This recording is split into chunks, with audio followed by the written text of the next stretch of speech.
Alguns anos atrás, um atleta muito famoso disse que não mais aceitaria ser convocado para defender a seleção do seu país.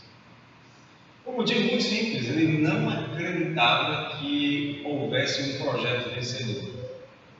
Mais ou menos na mesma época, no Brasil, várias pessoas, quando eram convidadas para assumirem ministério, recusavam o convite. Quando eu era criança, adolescente, eu acreditava que o máximo, a coisa mais extraordinária que podia acontecer a um cidadão brasileiro era ser convidado pelo presidente da República para ser ministro de Estado. Mas nós vimos que muitas pessoas eram convidadas, eram sondadas e elas declinavam, não queriam fazer parte do governo, não queriam servir ao seu país. Nesta noite nós vamos falar sobre uma convocação que foi feita para um homem que tinha um emprego, que ganhava bem, para que ele pudesse assumir um outro ministério, digamos assim. Mas eu quero convidar primeiro os amados a abrirem a palavra de Deus em Lucas, capítulo de número 5. Lucas, capítulo 5, nós leremos os versos 27 até o verso de número 32. Lucas 5, versos 27 a 32. Um texto que fala sobre a vocação de Levi. Assim nos diz a palavra de Deus. Passadas estas coisas, saindo, viu um publicano chamado Levi, assentado na coletoria, e disse-lhe: segue-me. Ele se levantou e, deixando tudo, o seguiu. Então lhe ofereceu Levi um grande banquete em sua casa, e numerosos publicanos e outros estavam com eles à mesa. Os fariseus e seus escribas murmuravam contra os discípulos de Jesus, perguntando: por que comeis e bebeis com os publicanos e pecadores? Respondeu-lhes Jesus: os sãos não precisam de médico, e sim os doentes. Não vim chamar justos, e sim pecadores ao arrependimento. Pai querido, nós lemos uma porção da sua palavra agora, Senhor. Nós queremos que o Senhor nos dê entendimento. O Senhor nos ajude a compreender a tua palavra revelada, e revelada com um propósito: de fazer com que a nossa vida seja transformada, que creiamos em Jesus Cristo, que tenhamos a nossa vida edificada para o serviço do Senhor Jesus. Ó Deus, tem misericórdia de nós, pecadores, com dificuldade de entendimento, com dificuldade de compreensão, de obediência à tua palavra. Fala conosco e molda, move, quebra o nosso coração, transforma o nosso coração. Esta é a oração que fazemos a Ti agora, Senhor, pedindo: fala conosco, fala com os Teus filhos, com o Teu rebanho, em nome de Jesus. Amém. O Senhor Jesus, pouco depois de ter feito alguns sinais extraordinários, ele foi confrontado com algumas pessoas. Algumas pessoas chegaram para Jesus e perguntaram: que sinais tu fazes, que sinais nos mostras para que creiamos que tu és o Cristo, o Filho de Deus? Bom, a própria história já mostrava que sinais eram esses. Por exemplo, Jesus havia acabado de alimentar cerca de 5.000 homens, com uma grande probabilidade de que ali também houvesse mulheres e crianças. Mas ele não alimentou indo no mercado e pegando um caminhão de alimento e levando para eles. Foram apenas alguns pãezinhos e alguns peixinhos que foram multiplicados, distribuídos, e as pessoas comeram a ponto de não aguentar mais, e ainda sobraram 12 cestos cheios. E as pessoas perguntaram: que sinais nos mostras? Depois disso, Jesus atravessou o lago de Tiberíades. Os seus discípulos estavam atravessando no barco e não conseguiam atravessar, e ele foi andando por sobre as águas até o barco. Os discípulos ficaram possuídos de grande temor e ainda assim alguns perguntavam: que sinais nos mostras? Finalmente Jesus chega à vila de Cafarnaum, onde ele havia fixado a sua residência. Cafarnaum era uma vila importante porque ficava na fronteira entre dois reinos e era onde os impostos eram cobrados. Ninguém podia passar sem pagar uma taxa de impostos. A única coisa realmente importante que havia na vila de Cafarnaum era uma sinagoga feita por um centurião romano, uma grande sinagoga, um pouco maior do que o nosso templo, cerca de 240 metros quadrados, que foi construída por um potentado romano, porque ele queria acalmar os habitantes da cidade e com a construção da sinagoga ele os agradou. E é óbvio que morando em Cafarnaum, uma vila de talvez no máximo 5.000 pessoas, realizando esses feitos extraordinários, a Bíblia diz que a fama de Jesus já havia se espalhado por toda a região. É óbvio que em Cafarnaum todos conheciam a Jesus, sabiam o que Jesus fazia, conheciam o ensino de Jesus com autoridade, como quem conhecia de fato a palavra. E ao chegar em Cafarnaum, enquanto ele ensinava em uma casa, provavelmente a sua própria casa, a casa que ele havia alugado, estabelecido, alguns homens fizeram de tudo para levar a Jesus um paralítico. Nós temos então aquela história de amizade, de envolvimento, em que alguns homens abrem o forro da casa e descem o paralítico para que ele seja curado por Jesus. E Jesus não apenas cura o paralítico, mas diz também que os seus pecados estão perdoados. E ainda assim as pessoas iam a Jesus e diziam: que sinais nos mostras para que creiamos que tu és o Messias, o Filho de Deus? E a fama de Jesus corria por toda a região. E é óbvio que essas conversas sobre Jesus não paravam quando os viajantes chegavam no entreposto de cobrança de impostos, enquanto esperavam que os cobradores anunciassem, calculassem a taxa de quanto eles tinham que pagar. É óbvio que enquanto eles esperavam, eles continuavam falando das coisas que aconteciam. E obviamente que falavam a respeito de Jesus ali na coletoria onde Levi se assentava. Por falar em coletoria, naqueles dias provavelmente não havia uma posição, não havia uma profissão, não havia um emprego mais rentável para os judeus do que aquele, especialmente em Cafarnaum. Ser coletor de impostos em Cafarnaum significava ter vida tranquila, abastada. Nada entrava ou saía da região sem passar pelos postos de coleta. E Roma exigia que cada região pagasse uma determinada quantia em tributo. Só que os impostos não eram cobrados de acordo com a sua produção. Roma dizia: eu quero X. E os cobradores de impostos tinham a obrigação de arrecadar aquele X. Mas eles arrecadavam como queriam, e certamente arrecadavam muito mais do que o que era cobrado pelos romanos, porque tinham vidas suntuosas. Os valores a serem enviados para Roma, que era uma taxa fixa, tinham data para ser entregue. De vez em quando era preciso que algumas devassas fossem feitas, casas fossem invadidas, dinheiro fosse tomado das pessoas para cobrir aquelas taxas. Mas era diferente, era pior do que hoje. Hoje a gente reclama, a gente paga imposto, a gente não tem saúde que presta, a gente não tem educação que presta, a gente não tem segurança que presta. Naqueles dias, Roma apenas recebia o imposto e não dava posto de saúde, não dava escola pública. Apenas recebia e não retribuía. Enfim, é neste contexto que nós vamos encontrar um homem chamado Levi. Levi era um publicano. Levi era um cobrador de impostos. E como todo cobrador de impostos, Levi era visto como um corrupto.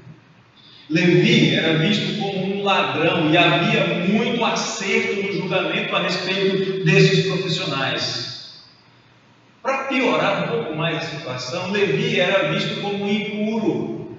porque ele pegava, ele recebia moedas nas quais havia desenhos de deuses ou de pessoas. Isso era proibido pela legislação hebraica. Eles se relacionavam com gentios, com romanos e com várias outras nacionalidades, então eles não podiam frequentar o templo normalmente.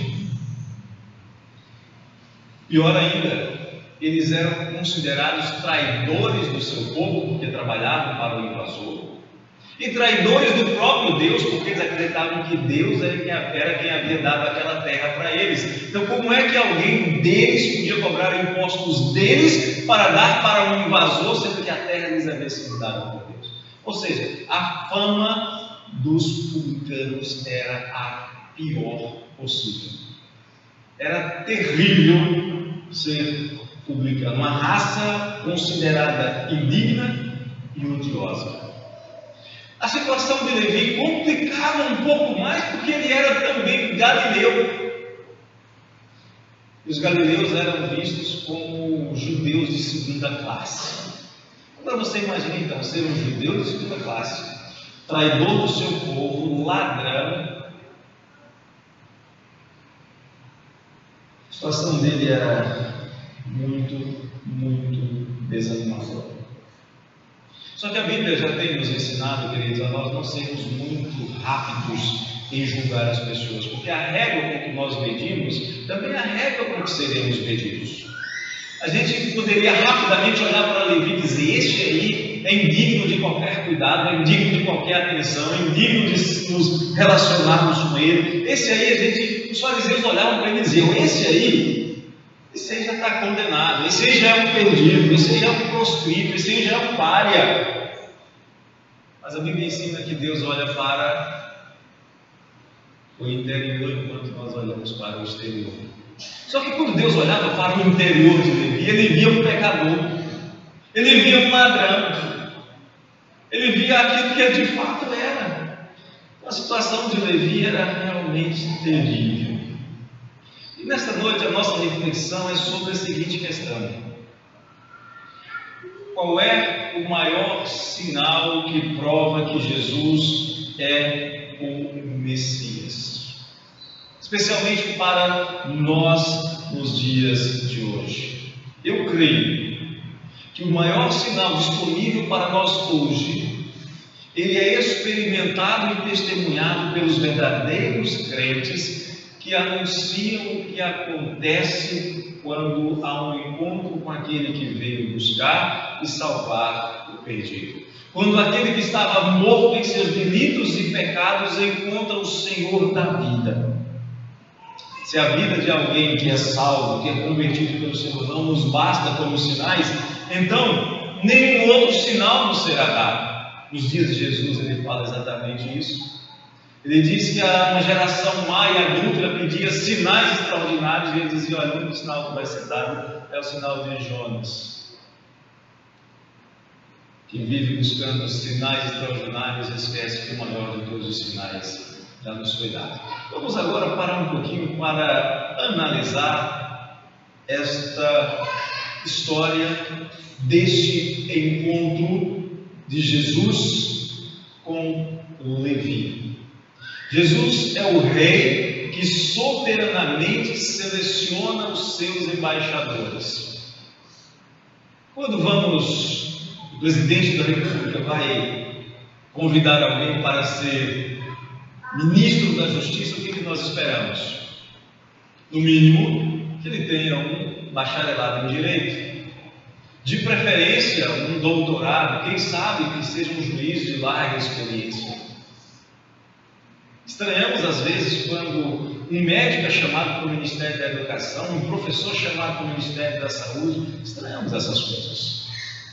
Mas Jesus Cristo é o Rei que soberanamente seleciona os seus servos. Diz no verso 27, passadas estas coisas, ou seja, depois de realizar muitos milagres que eu mencionei há pouco, Jesus, saindo de Cafarnaum, viu um publicano chamado Levi, que era filho de Alfeu, assentado na coletoria, e disse-lhe: segue-me.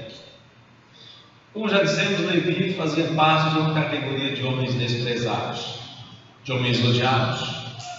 Também já dissemos que a fama de Jesus já havia se espalhado por toda a região e certamente Levi conhecia a fama de Jesus. Levi sabia das últimas novidades da semana a respeito de Jesus, talvez com alguns acréscimos, talvez com algumas reinterpretações, mas ele sabia o que estava acontecendo em Cafarnaum, na Galiléia e naquela região. Então, depois de Jesus ter feito todas essas coisas, todos esses milagres extraordinários que nós mencionamos há pouco, a cura de um leproso um pouco antes, a cura do paralítico, é óbvio que Levi sabia do que Jesus andava fazendo. E sem que Levi esperasse, sem que ele sonhasse, sem que ele almejasse, o Senhor Jesus está próximo ao seu posto de coleta, indo para fora da cidade. E de repente Jesus faz o que nenhum rabino, que nenhum religioso, que nenhum fariseu, que nenhum escriba faria. Ele, diz o texto sagrado, ele fixa os olhos em Levi. Na sua Bíblia está escrito, ele viu um publicano. O sentido da palavra é, ele olhou fixamente, ele fixou os olhos com um propósito. Ele olhou para Levi e o texto diz que ele era um publicano. Ele é imediatamente qualificado como alguém digno daquele olhar. Esta palavra que é usada aqui para viu, ela também tem um sentido figurativo em outros textos de olhar com graça, de olhar com misericórdia, de visitar no sentido de manifestar a graça divina. E não havia outro meio de Levi ser agraciado com alguma coisa. Ele era um publicano, um rabino não atenderia um publicano. Se Levi um dia quisesse conversar com um publicano, ele não seria atendido. Um rabino sequer olharia para o publicano, ele passaria olhando para o outro lado, porque ele era um prostituto, e pior, ele sabia que ele era um prostituto e se sentia assim. Mas Jesus, diz o texto, ele vai além de olhar para esse homem. Jesus fala com ele. É uma conversa extremamente curta. São apenas 2 palavras. Não há um discurso tentando convencer Levi sobre 5 passos para a sua restauração espiritual. Não há uma conversa longa tentando provar para Levi as 4 leis espirituais. Não há nenhuma campanha de sei lá quantos apóstolos. Não há pedido de oferta para a missão. São apenas 2 palavras que mudam o sentido da vida daquele homem.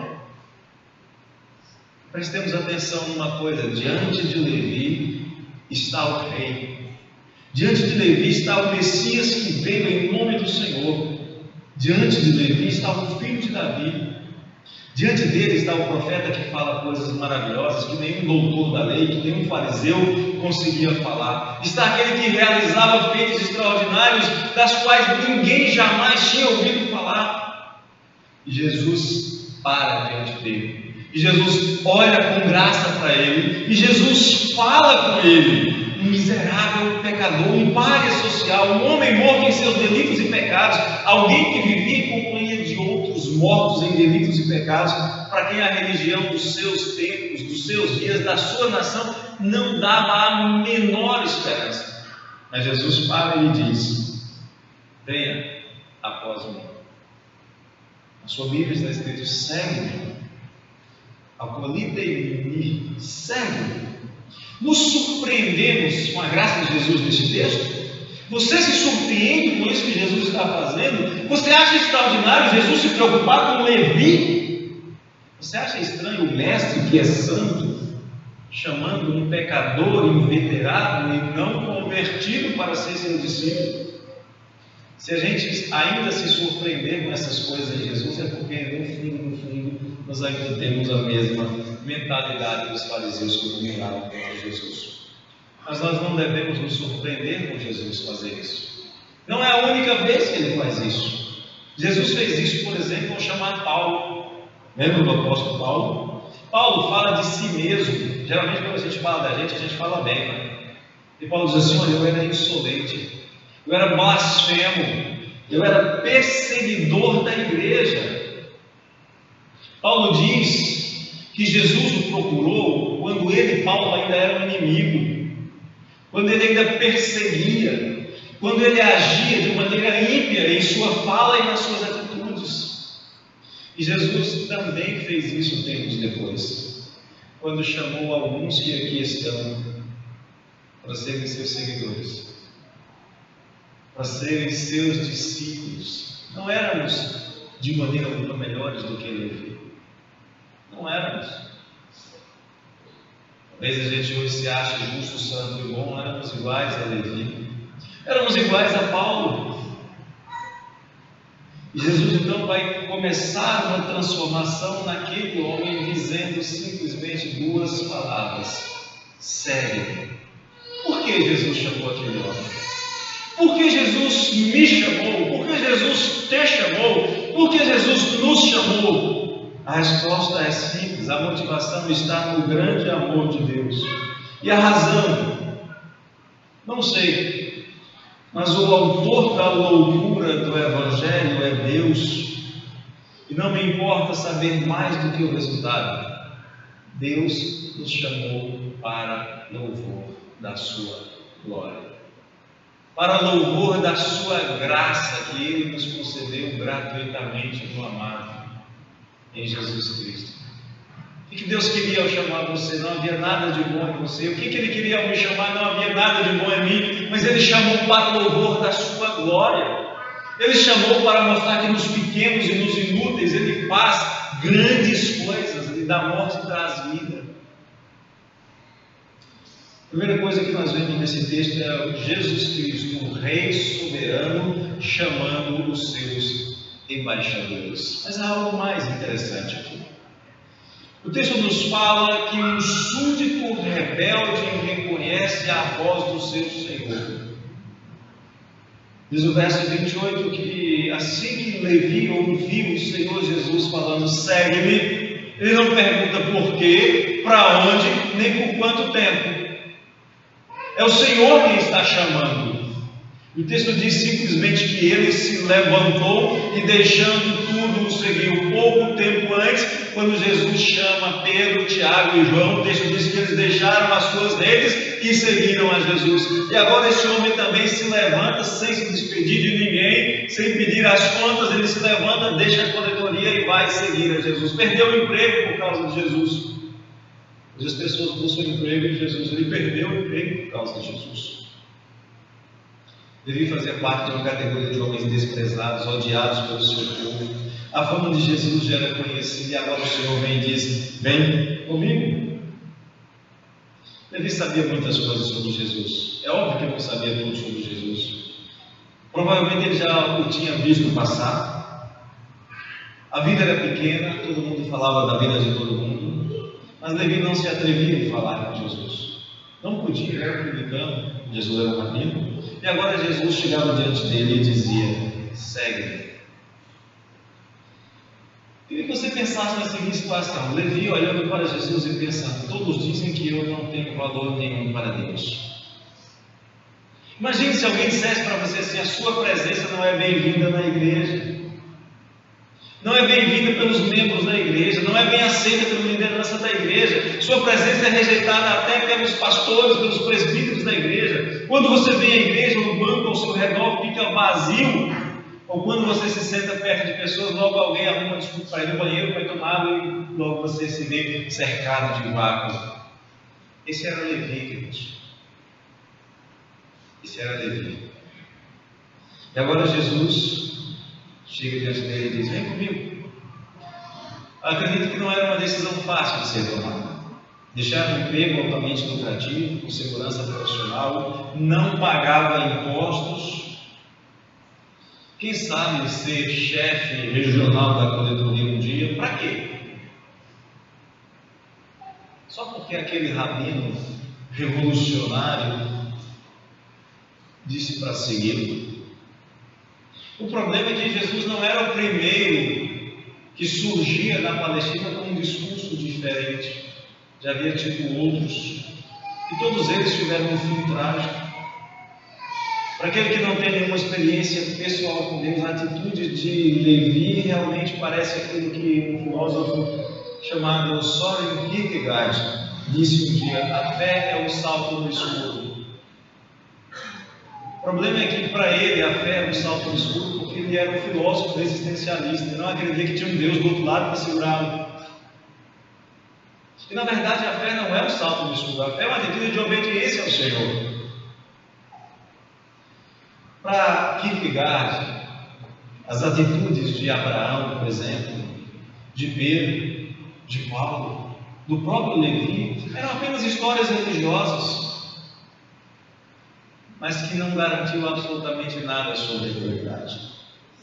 É provável que diante de Jesus hoje você tomasse uma decisão semelhante à de Levi, afinal você sabe que Jesus é o Filho eterno de Deus.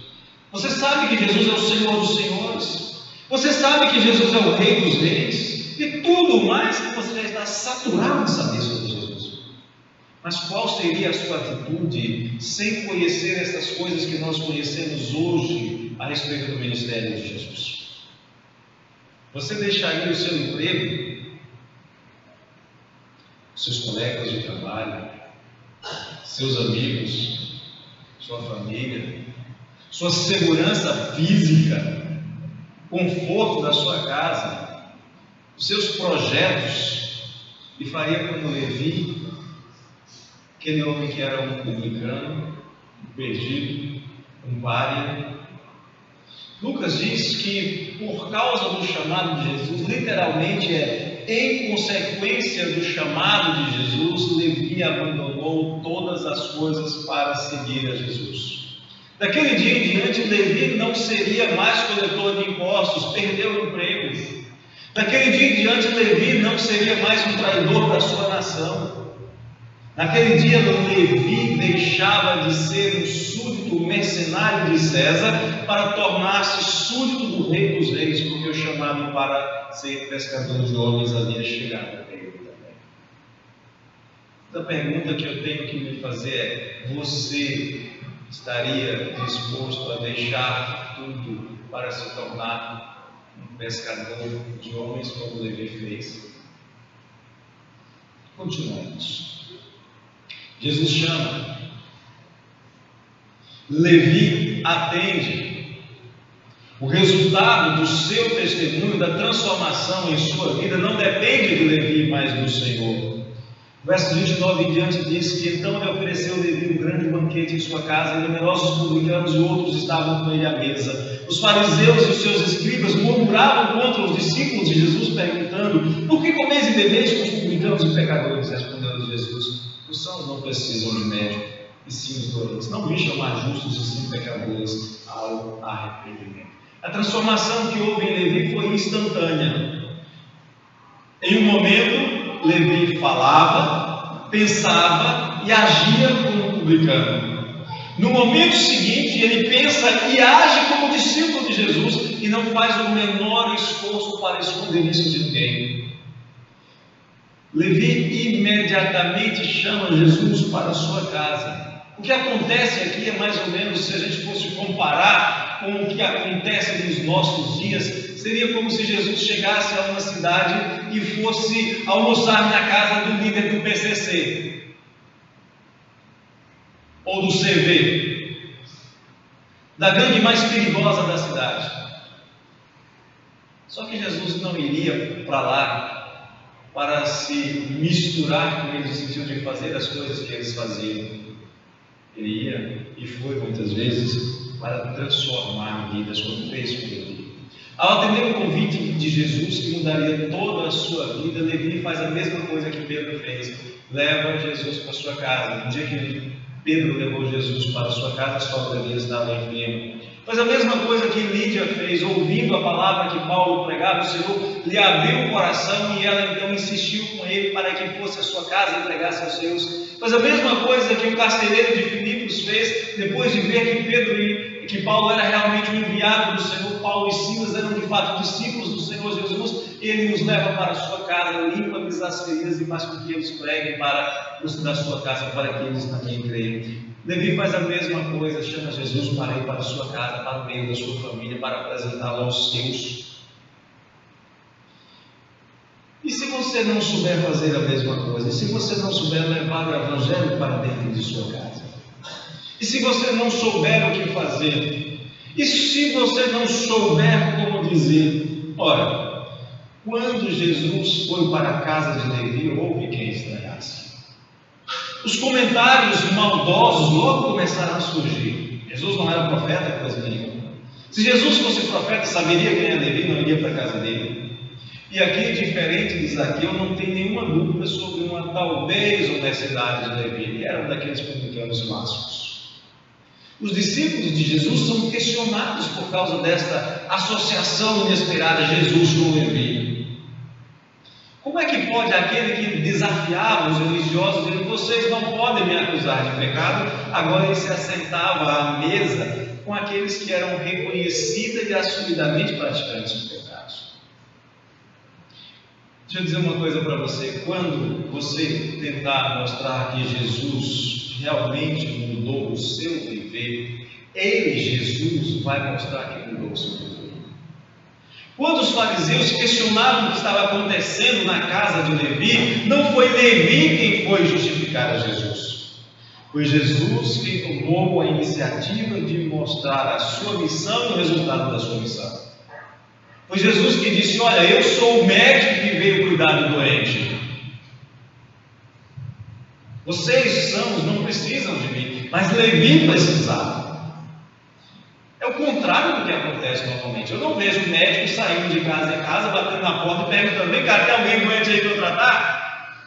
Vocês já viram isso acontecer? Isso não acontece.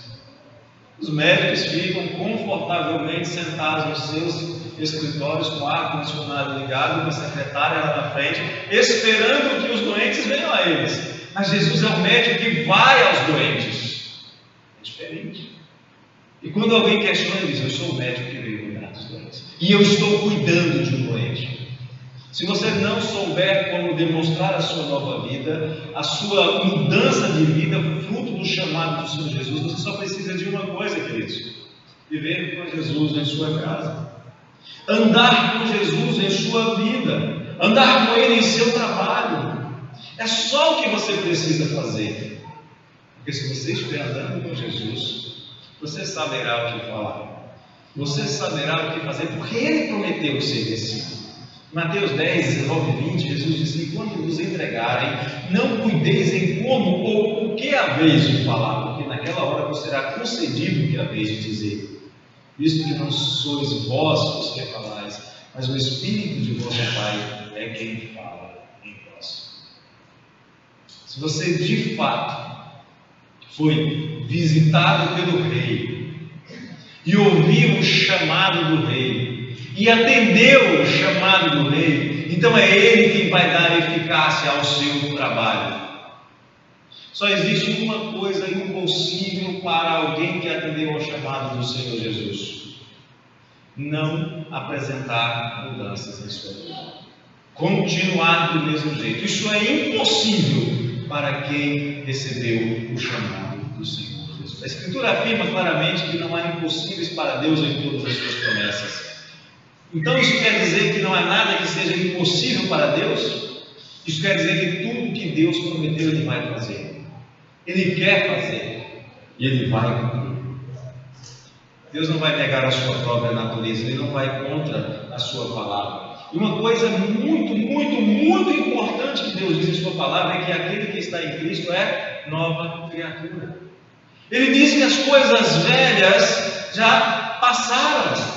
Ele diz que aquele que está em Cristo passou da morte para a vida. Isso quer dizer que se você se tornou um discípulo de Cristo, é impossível você esconder que é um discípulo de Cristo. Assim como é impossível esconder uma cidade edificada sobre um monte. É até possível que um cristão, um crente em arroubos de impenitência, é até possível que um homem ou mulher nascido de novo possa praticar as obras da carne, mas ele vai perceber o seu pecado, mas vai se arrepender antes que tenha que ser entregue às mãos do próprio Satanás, voltando ao lamaçal até que chegue o dia da visitação do Senhor, como Paulo fez com os imorais em Corinto. Como alguém poderia afirmar que é discípulo de Jesus sem que a sua vida seja transformada? Como alguém pode afirmar que conhece e é conhecido pelo Senhor Jesus se a sua vida não apresenta nenhum sinal de transformação? Como alguém pode dizer que é um seguidor de Jesus se pratica rotineiramente as obras que caracterizam a carne? Para que a gente se lembre, as obras da carne são prostituição, impureza, lascívia, idolatria, feitiçaria, inimizade, porfia, ciúme, ira, discórdia, dissensão, facção, inveja, bebedice, glutonaria e coisas semelhantes a esta. Como alguém pode afirmar que é verdadeiro cristão se não apresenta os aspectos característicos do fruto do Espírito em sua vida? Amor, alegria, paz, compatibilidade, benignidade, bondade, fidelidade, mansidão e domínio próprio. Isso não é assim porque eu quero. Isso não é assim porque a igreja diz que tem que ser. Mas é assim porque quem é de Cristo verdadeiramente viu morrer na cruz a sua carne pecaminosa e as suas concupiscências. Escrevendo aos Gálatas, no verso 24 do capítulo 5, Paulo diz que os que são de Cristo Jesus crucificaram a carne com suas paixões e concupiscências. Ou nasceu de novo, ou teve a carne crucificada com as suas paixões e concupiscências, ou então ainda é escravo do pecado, ou então ainda é escravo de Satanás, ou ainda serve aos seus interesses, como os fariseus dos dias de Jesus, que eram meramente religiosos. A nossa oração nessa noite é que o Senhor nos visite com graça, como visitou a Levi naquele dia. E que o chamado do Senhor e da sua palavra para ser seu seguidor chegue aos nossos ouvidos. Que o chamado interno do Espírito atinja os nossos corações. E que nós experimentemos a alegria da salvação. A alegria de ter nascido de novo. A alegria de ter sido tornado um filho de Deus pela fé em Cristo Jesus. E então, como igreja de Cristo, como Paulo proclama em Gálatas 5:25, vivamos no Espírito. O apóstolo Paulo nos adverte, concluindo dizendo: se vivemos no Espírito, andemos também no Espírito.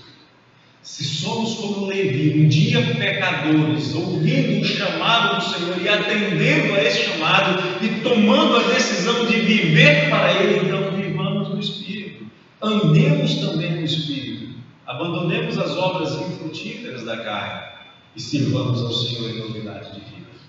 A oração que nós fazemos nesta noite é que o Senhor se apiede de nós, que o Senhor seja gracioso para conosco e nos abençoe, para que todos vejam que nós temos um Deus capaz de pegar o mais impenitente dos pecadores, o mais desprezado dos paias, e transformá-lo no embaixador do reino, que inclusive escreveu os evangelhos que nós lemos de maneira tão deliciosa com o título de Evangelho de Mateus. Esse era Levi, um explorador transformado em embaixador. De Levi a Mateus, uma transformação que só o Senhor pode fazer. E eu creio que Ele ainda tem poder para fazer isso nas nossas vidas hoje. O Senhor nos abençoe a todos.